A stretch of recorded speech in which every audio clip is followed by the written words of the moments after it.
Anthony one time before and just tap Porzingis the next time.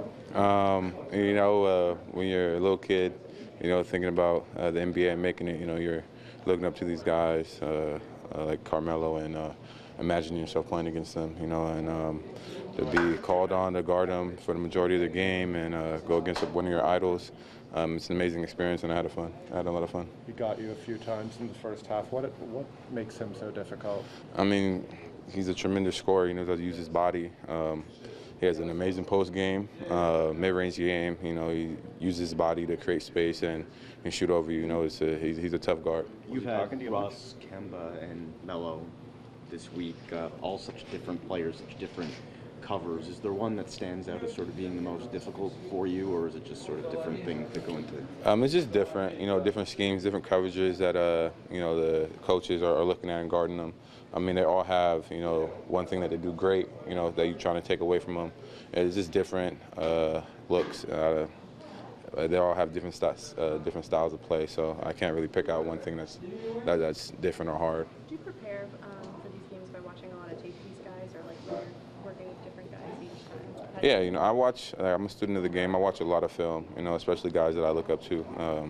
I've watched so much Carmelo Anthony in my day. Played with him so much in 2K. Knicks were my favorite team. So it's just a lot of fun, being able to match up against these guys, learn from them.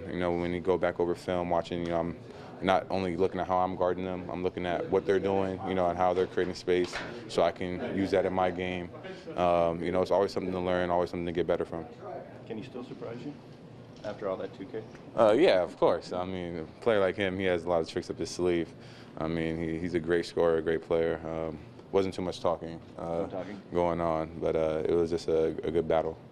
What has Lucas been doing here over the last week, the last 4 games that's impressed you?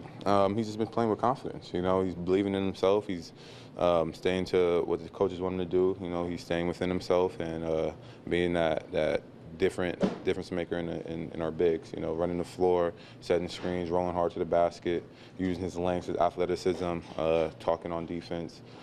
Things that he can do on a regular basis. He's really staying to himself and playing with confidence. You can see it in the way he's playing. Is that a tough thing to do as a player? I mean, in the case of Lucas, he can shoot the ball, he can shoot threes in practice, do so many things. To just narrow it down to a few that the coaches want you to focus on. Is that a tough thing to do, to sort of limit your role and what you do out there, or is that an I don't think so. It's all about what the team needs. It's all about, sacrificing your game for the greater good, and that's what everybody has to do. Not everybody can be Kayla or DeMar on the team and scoring and getting all the calls. It's about doing your role, doing it to the best of your abilities, and doing it so we can win games. And everybody's giving up something, that they feel like they can do more of on the court, but they're giving it up for the team, and that's what matters.